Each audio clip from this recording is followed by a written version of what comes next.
Hello दोस्तों, नमस्कार। मैं हूं आपका दोस्त शिव। तो स्वागत है दोस्तों हमारे एक नए वीडियो पर। तो दोस्तों आज हम बात करेंगे पेट्रोल और डीजल के बारे में। ठीक है, पेट्रोल और डीजल जीएसटी के अंदर क्यों नहीं है, इसी बारे में हम बात करेंगे। क्योंकि जान सकते हैं दोस्तों कि अभी हाल में आपने देखे होंगे कि पेट्रोल और डीजल के जो दाम है दोस्तों बहुत तेज़ी से अभी बढ़े हैं। ठीक है, तो इससे हमारे देश के जो लोग हैं दोस्तों उन लोगों को सोचना है कि अभी बहुत ज़्यादा इससे जो प्राइस है पेट्रोल और डीजल का बढ़ जाता है। और जब चुनावी माहौल आता है दोस्तों सरकार का, गवर्नमेंट का, तो उस समय पेट्रोल डीजल सस्ते हो जाते हैं। तो ऐसे में देखिए दोस्तों हमारे जो देश के जो नागरिक हैं एक तरह से आप बोल सकते हैं कि उनका जो है माइंड सेट है किस तरह का चलता है। और एज ए सिटीजन हम सोचते हैं कि पेट्रोल डीजल का दाम जो है क्यों बढ़ गया, क्यों घट गया।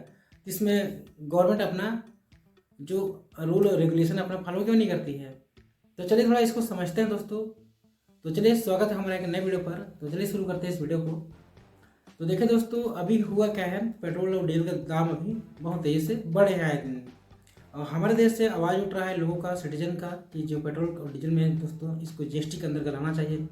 जीएसटी के अंदर का अगर ये आ जाएगा पेट्रोल और डीजल, ठीक है, तो क्या होगा, हमको जो पेट्रोल और डीजल है दोस्तों सस्ते दाम में मिलेंगे, 30-40 रुपये सस्ते हो जाएंगे।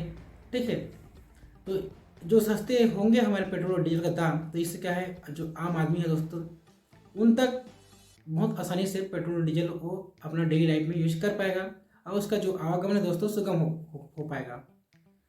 तो देखिए दोस्तों सरकार का मानना है कि पेट्रोल का जो डीजल है दोस्तों तो इसमें जो हमारे देश के जो स्टेट हैं दोस्तों उनका सहभागिता होना, उनका जो अनुमति होना बहुत ज़रूरी है, तभी ये जीएसटी के अंतर्गत आ सकता है। सेंट्रल गवर्नमेंट का मानना है, ठीक है, कि अगर स्टेट अनुमति देते हैं दोस्तों तो इसको जीएसटी के अंतर्गत लाया जाएगा। किसको?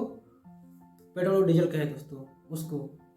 ठीक है, लेकिन बहुत सारे स्टेट का मानना है और कोई भी स्टेट अभी सहमत नहीं दे रहे हैं। हाँ, कोई भी स्टेट अगर अभी एक आध दो स्टेट सहमत दे देते हैं, लेकिन जो बाकी स्टेट हैं, हमारे पूरे भारत के स्टेट हैं, राज्य हैं, वो सहमति नहीं दे रहे हैं। क्यों नहीं दे रहे हैं? क्योंकि अगर वो जीएसटी के थ्रू पेट्रोल डीजल को ला देते हैं दोस्तों तो उनसे उनका जो स्टेट है उनको बहुत ज़्यादा नुकसान उठाना पड़ेगा। नुकसान उठाना पड़ेगा मतलब जाहिर सी बात है, जिस तरह से आप जान सकते हैं कि पेट्रोल और डीजल में दोस्तों 3 तरह का टैक्स लगता है। ठीक है, क्या क्या टैक्स लगता है आप जान सकते हैं दोस्तों। इसमें कस्टम ड्यूटी टैक्स लगता है, ठीक है, इसके बाद आपको वैट लगता है, इसके बाद सेस लगता है। ठीक है, तो इस तरह का टैक्स लगाने के बाद जो पेट्रोल डीजल का प्राइस है और लगता है, तो जिससे उसका प्राइस तय होता है, तब फिर लोगों को जाके मिलता है। तो इसमें होता यह है कि लोगों को क्या लगता है कि बहुत ज़्यादा प्राइस हो गया है इसका, हमारे राज्य में आता है ना। आप देखिए बिहार, झारखंड में देखिए सस्ते पेट्रोल मिलते हैं, डीजल मिलते हैं। इसके बाद फिर अदर दूसरे स्टेट के देखोगे तो ज़्यादा मिलता है। ठीक है, दिल्ली में किसी प्राइस है इसी पेट्रोल का किसी और दर में मिलता है, मुंबई में कहीं और मिलता है।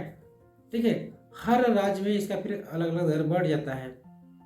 तो इसी कंटेक्स्ट में दोस्तों ये आवाज़ है लोगों का और हम सबका आवाज़ भी है कि पेट्रोल डीजल जीएसटी के अंदर कराना आना चाहिए, जिसके थ्रू हमको कम दाम में मिले। लेकिन गवर्नमेंट इसको करने के लिए तैयार नहीं है। देखिए दोस्तों जब जीएसटी परिषद बना था, ठीक है, जीएसटी काउंसिल, और जब हमारे भारत में जीएसटी लागू हुआ था 1 जुलाई 2017 में लागू हुआ था, तब से लेकर आज तक, आज 2023 आ गया दोस्तों, अभी तक इसको शामिल नहीं किया गया है जीएसटी में। किसको? पेट्रोल को। तो जो भी है देखो, पेट्रोल है, पेट्रोलियम पदार्थ है दोस्तों, ठीक है, ये जीएसटी के अंतर्गत इसको गवर्नमेंट ला ही नहीं रहा है। ठीक है, तो है क्या दोस्तों, इसमें आप देख सकते हैं कि जो भी प्रोडक्ट बनते हैं, ठीक है, या फिर जो भी आइटम है वो उसमें क्या होता है, उसमें गवर्नमेंट अपना टैक्स लगाती है। तो जीएसटी के देखिए दोस्तों बहुत सारे स्लैब बने हुए हैं। ठीक है, पहला सब देख लीजिए 0% का स्लैब है, इसके बाद सेकंड देख लीजिए 5% का है, इसके बाद 12% का है, इसके बाद है आप जान सकते हैं कि 18% का है, इसके बाद 28% का है। सबसे हाईएस्ट स्लैब है 28% का। ठीक है, कोई भी अगर सामान खरीदते हैं, ठीक है, हमारे देश में, तो उसमें हाईएस्ट क्या है, 28% का जीएसटी लगता है। ठीक है, अगर नया स्लैब बना दिया जाए जिसमें आपको पेट्रोल डीजल को रख दिया जाए, ठीक है, तो उसमें फिर क्या होगा, उसका कोई भी राज्य चाहेगा कि उसका जो स्लैब बने वो 40 से ना रहे उसका परसेंटेज दर। ठीक है, क्योंकि इससे अगर कम होगा तो उस राज्य को घाटा होगा, उस राज्य को घाटा होगा तो साथ साथ में जान सकते हैं दोस्तों गवर्नमेंट को भी घाटा होगा। और इसके बाद वो उनके तक जो टैक्स का पैसा है दोस्तों बहुत कम पहुंचेगा अगर कम होगा तो कोई भी राज्य नहीं चाहेगा कि मिल रहा है वो कम हो, ठीक है, क्योंकि गवर्नमेंट जो टैक्स चलती है दोस्तों टैक्स से चलती है। गवर्नमेंट के जो आय के जो सोर्स है वो टैक्सेस से, और टैक्स से ही गवर्नमेंट चलती है, और टैक्स से गवर्नमेंट चलेगी तो टैक्स कलेक्शन जितना ज़्यादा होगा उतना ज़्यादा सरकार को फायदा होगा, और जितना ज़्यादा फायदा गवर्नमेंट को होगा उतना ज़्यादा पॉलिसीज और नीति भी बनेगी। तो एक तरह से आप सोच सकते हैं कि गवर्नमेंट को जितना ज़्यादा लाभ होगा उतना फिर आपके लिए अलग अलग स्कीम के लिए अलग अलग पैसे फंड इकट्ठा आपके लिए फिर उसमें इंफ्रास्ट्रक्चर बनाएगी गवर्नमेंट, या फिर उसमें डेवलपमेंट काम करेगी। तो आप जान सकते हैं दोस्तों एक तरह से समझ लीजिए कि आप ये तो प्राइस कम तरह से होने वाला नहीं है, ठीक है। अगर किसी तरह से हो भी जाता है तो एक तरह से समझ लीजिए कि जो जीएसटी के जो स्लैब है दोस्तों, कितना स्लैब, अब पहले 0 स्लैब है, फिर आपका है 5% का स्लैब है, इसके बाद फिर आपका 12% का है, इसके बाद 18% का है, इसके बाद 28% का है। तो सबसे हायर क्या है 28% है।